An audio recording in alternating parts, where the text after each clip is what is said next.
bilang kalau ngeri nggak usah lihat. Terus kemudian saya cuma kasih emoji doang ya, karena buat saya itu hal biasa aja. Karena tujuannya memang saya kagum. Dan ternyata itu menjadi suatu bumerang buat saya dan menganggap bahwa saya ini cari ribut. Saya tipe orang yang bukan mau cari ribut sama praktisi lain. Kenapa?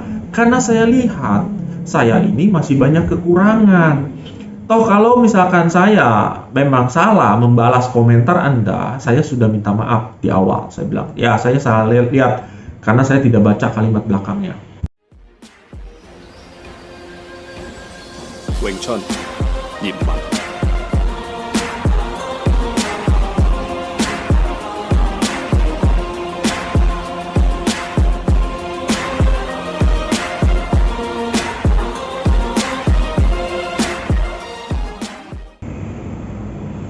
Oke, mari kita lihat ke Dunning-Kruger effect. Ya. Kita lihat yang tadi saya sebutkan titik teratas. Di sini ada tulisan, of course, I know everything. Ya. Saat orang latihan Wing Chun, dan ini juga terjadi dengan saya pada saat saya dulu pertama kali terjun dan belajar suatu bela diri. Bahwa pada saat kita sudah belajar beberapa jurus aja, kesannya kita sudah tahu segalanya. Pada saat kita diceramahi oleh pelatih kita tentang teori-teori Wing Chun, seolah-olah teorinya itu dengan mudah kita resap dan pasti kita bisa praktekkan.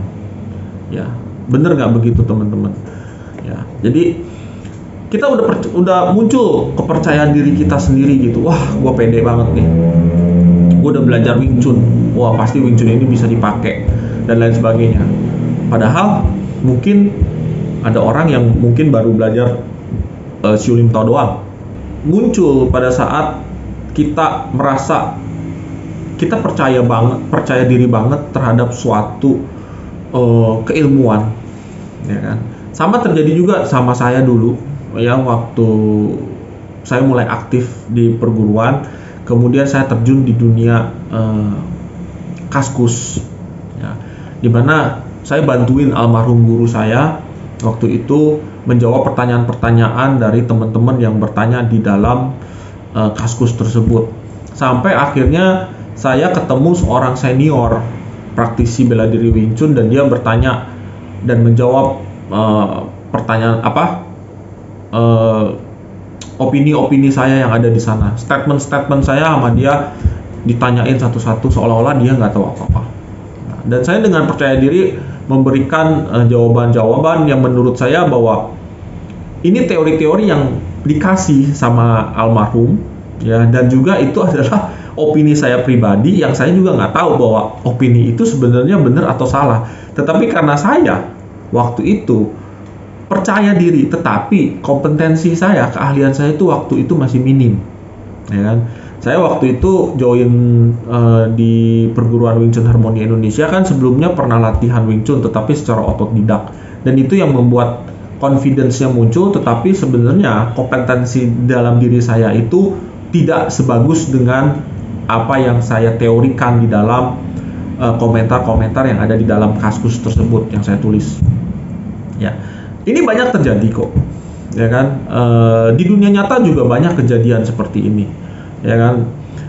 Seperti misalkan kita lagi mau membuka suatu usaha, ya. Kemudian kita kan nanya-nanya dulu tuh sama teman-teman, gimana nih kalau buka usaha begini, gimana nih caranya begini. Nah, baru belajar 2 hari, 3 hari, hanya dengan mendengarkan dia merasa bahwa gua bisa semuanya, itu gampang dilakukan. Tetapi pada saat dia sudah terjun dan dia tidak mampu, dia akan melemparkan apa yang dikerjakan itu kepada orang lain. Ini adalah salah satu efek dari Dunning-Kruger. Ya, ternyata apa yang dia tahu itu tidak sesuai dengan kenyataan pada saat dia lakukan. Nah, saat dia merasa dengan mendengar informasi-informasi dan merasa bahwa gua bisa tahu, udah tahu semuanya, itu dia berada pada fase ini, ya, fase I know everything, yes. Ya, I know everything. Nah, tetapi pada saat dia mulai mengaplikasikan apa yang dia tahu ke dalam realitanya, ternyata dia langsung mengalami yang namanya is there more to it than I thought, ya. Jadi dia bilang oh ternyata ini nggak semudah yang aku pikirkan, ya. Ini tidak semudah yang aku bayangkan. Itu juga terjadi. Jadi contoh begini, kita balik lagi ke fase yang atas. Banyak teman-teman yang gabung ke kelas saya itu karena video, ya kan? Karena video kita bisa beropini, memberikan pendapat sesuai dengan video. Banyak kita salah, ya. Sama kayak kemarin, ini kejadian juga. Saat kita nonton video tentang dua remaja yang sedang menari salsa, apa yang terjadi? Semua booming, viral videonya, dan banyak komentar-komentar negatif terhadap kedua remaja tersebut. Saya juga sempat lihat, dan saya melihat itu bukan suatu bias dalam pola kehidupan mereka, dan itu bukan suatu penyimpangan dalam hal keyakinan, tetapi itu adalah suatu seni, suatu keahlian. Sekarang kita balik lagi, kalau misalkan pribadi saya ngelihat video tersebut kemudian langsung berkomentar negatif, pertanyaannya, apakah saya mampu menari salsa? Enggak, saya nggak mampu menari salsa, malah saya nggak bisa nari, ngedance saja saya nggak bisa gitu. Nah, terus kenapa kita harus berkomentar negatif seolah-olah kita itu yang paling hebat? Sama seperti sporter, ya. Saya nggak nyebut olahraga apa. Banyak seperti sporter dan komentator yang nonton itu merasa lebih hebat, ya kan, daripada pemainnya gitu loh. Lebih tahu, oh ini harusnya ke sini, pasti menang, bisa dapat nilai. Itu kayaknya lebih pinter, padahal tidak sedemikian rupa dengan pemainnya. Kenapa? Karena pada saat kita terjun ke sana, kita akan berpikir bahwa wah, ternyata nggak sesuai dengan apa yang kita pikirkan, ya. Ternyata nggak sesuai dengan apa yang aku harapkan. Itu yang terjadi kejadian. Jadi di awal sudah merasa hebat, sudah merasa percaya, sehingga tidak pernah mencari berbagai masukan lagi. Nah, coba kalau misalkan, ya, saya ngelihat video remaja itu nari salsa, coba nyari dulu, sebenarnya ini remaja siapa sih, ya kan? Ternyata setelah heboh, viral dan lain sebagainya, baru diketahui bahwa ini itu pemenang lomba salsa, kalau nggak salah nasional, ya, apa dunia, saya lupa tuh beritanya. Nah, tetapi apa yang terjadi? Karena orang-orang hanya melihat video itu satu. Sama seperti rekan saya yang kemarin melihat tayangan konten di TikTok. Padahal konten itu udah saya tulis di atasnya itu urutan 1 sampai 5. Jadi itu ada urutan. Dan dari urutan itu mungkin ada penjelasannya. Apa yang kita lakukan, apa yang sedang saya lakukan pada saat itu. Dan memang di TikTok itu saya tidak pernah memposting semua berat satu alur dari awal sampai akhir, tetapi saya split. Bahkan di YouTube pun itu konten saya masukkan di split, ya, jadi 5 apa 4 gitu, 2 ya, jadi 2. Nah, tapi di TikTok saya ambil hanya sekitar 2 menit. Nah, terus orang juga kadang males untuk lihat profil. Jadi pada saat dia lihat, jelek nih kayak begini, sudahlah, nggak usah dikomentarin aja, asal sesuai dengan apa yang dia pikirkan, ya. Mungkin kalau dia lagi baper atau dia lagi emosi, dia lagi kesel, dia komentar di video itu dia kesel, jadi dianggap bahwa itu adalah sebagai pelarian kekesalannya dia. Itu ada aja seperti itu. Nah, dia komentar, dia tanpa masuk ke profilnya, ya. Nah, ada salahnya? Nggak ada salah sih. Nah, cuman kalau kita pengen bahwa kita bisa bersosial media dengan positif, otomatis yuk kita cari dulu tentang video ini tuh mengenai apa. Cari sumber, berbagai macam sumber. Sama seperti saya waktu saya mau ngomongin tentang efek Dunning-Kruger ini. Saya bilang, efek Dunning-Kruger apaan nih? Teman saya ada-ada aja harus bahas kayak begini. Oh ternyata efek Dunning-Kruger itu ternyata ini toh. Oh ternyata penjelasannya seperti ini toh. Oh ternyata ini kalau dihubungkan dengan Everything is Kung Fu itu masuk juga. Karena di dunia bela diri Wing Chun, terutama di kelas saya juga bertemu dengan orang-orang seperti itu. Dan saya pun mengalami hal yang namanya efek Dunning-Kruger ini. Gitu. Nah, balik lagi ke yang tadi ya, yang is there more to it than I thought. Jadi tidak sesuai dengan apa yang saya bayangkan. Nah, di sana saya juga pernah ngalamin beberapa. Jadi mereka yang gabung ke kelas saya itu kan mereka tahu dari sosial media, ya entah itu dari film Ip Man, entah itu nonton YouTube. Wah ternyata gerakannya bagus ya. Oh ternyata gerakannya seperti ini ya. Gampang ini latihannya. Wah kayaknya gua kalau latihan ini pasti jago berantem. Itu yang muncul. Kenapa? Dari efek confidence, percaya terlalu berlebihan. Padahal dia belum lihat skillnya sebenarnya udah nyampe belum untuk bisa berpikir seperti itu. Dalam arti kata, Anda sudah tahu belum pola latihan Wing Chun itu seperti apa, sampai sehingga beropini bahwa latihan Wing Chun itu gampang. Ya. Nah, gabunglah mereka, ya salah satunya ke kelas saya, mungkin ada kelas-kelas lain gitu kan, dan kemudian ngikuti pola latihan di kelas tersebut. Nah, ternyata pas ngikutin latihan pola di kelas tersebut ternyata tidak sesuai dengan ekspektasi, tidak sesuai dengan harapan. Ya, ternyata latihan Wing Chun capek ya. Terus latihan mukul ternyata begini, sakit tangannya ya. Nah, jadi tidak sesuai dengan apa yang dilihat di konten, tidak sesuai dengan apa yang dilihat di video-video film Ip Man gitu, yang begitu hebat Wing Chun itu begitu gampang diaplikasikan. Ternyata pada saat latihan itu tidak sesuai seperti itu. Ya.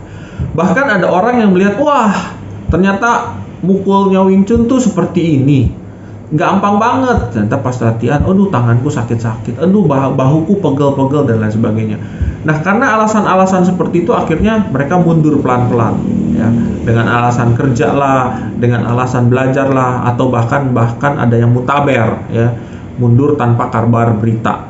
Itu ada, dan itu terjadi nggak cuma di kelas saya, tetapi juga di kelas-kelas bela diri lain. Ya, mungkin praktisi-praktisi yang sama-sama melatih itu pasti pernah ngalami apa yang saya ucapkan saat ini. Tapi pada saat orang ini sudah mulai berlatih, sudah mulai menimba ilmu, kemudian ngalami juga apa yang saya alami. Apa itu? Saya melihat video seperti kemarin, saya bilang, wah tendangannya hebat ya. Saya nggak sanggup melakukan seperti itu. Itu kepercayaan diri saya turun, ya, kepercayaan saya turun. Tetapi sebenarnya kalau misalkan dipikir, saya bisa seperti itu kalau saya melatih gerakan tersebut, ya kan. Jadi saya mampu dengan skill yang saya miliki saat ini untuk melakukan tendangan itu, tetapi tentunya dengan cara dilatih. Cuman karena kepercayaan diri saya turun, akhirnya saya berucap seperti itu. Nah, saya berada pada fase di mana di sini ada tulisan, ya, yang ini, I may never understand this, ya. I may never understand this. Jadi saya mungkin tidak pernah mengerti akan hal ini. Ya, jadi di sini sudah posisinya sudah ada di bawah, ya. Jadi turun dari percaya, dia turun, tetapi kompetensinya itu mulai naik, ya. Kompetensinya mulai naik ke sana, gitu ya. Sama seperti ini yang nomor 2 tadi, ya. Sebenarnya ini kompetensinya mulai naik, skillnya mulai ada, karena kan dia sudah mulai latihan, ya kan, ya, asalnya 0, kemudian dia mulai latihan, tetapi ya karena dia turun, mulai banyak latihan dan tidak sesuai dengan ekspektasi, maka kepercayaannya mulai sedikit turun dengan apa yang di awal tadi pada saat dia gabung ke kelas saya ternyata berbeda dengan apa yang dia bayangkan. Ya. Nah, kalau dia mampu bertahan terus, dia akan masuk dalam fase ini. Ya, keahliannya sebenarnya sudah ada, tetapi dia kurang percaya diri. Kenapa? Ya, mungkin belum pernah mencoba ya melakukan hal tersebut ya, sama seperti yang tadi saya gambarkan ya, kalau saya mau melakukan itu mungkin bisa, tetapi karena saya nggak percaya diri. Kenapa? Karena ilmu saya belum di sana gitu loh. Nah, jadi ya istilahnya turun ya, kayaknya saya nggak bakal bisa melakukan ini deh gitu. Nah, banyak contoh ya, teman-teman yang selama ini latihan sama saya ya, kan kemarin lagi pandemi itu banyak teman-teman yang latihan sama saya melalui kelas online. Nah, kelas online ini kalian mungkin kompetensinya bisa diasah dalam hal Wing Chun, tetapi mungkin akan kepercayaan diri tentang sebenarnya ini bisa dipakai nggak ya gitu, itu masih belum. Kenapa? Karena belum masuk ke jenjang tersebut. Contoh video kemarin yang tadi saya sebutkan di depan ya, bahwa saya sedang latihan tansau sama pukulan. Kemudian mungkin ada teman-teman yang menganggap bahwa tansaunya itu nggak bisa dipakai. Kemudian akhirnya nggak pede dengan tansau tersebut karena belum diaplikasikan dalam hal nyata. Nah, jadi dalam proses tahapan latihan ya mungkin harus nyoba dulu. Contoh, teman-teman yang latihan online yang tadi saya sebutkan di depan, itu kan udah tahu tansau tuh ceritanya, tetapi belum pernah ketemu fisik, belum pernah merasakan bagaimana menghadapi serangan kemudian tansaunya dipakai.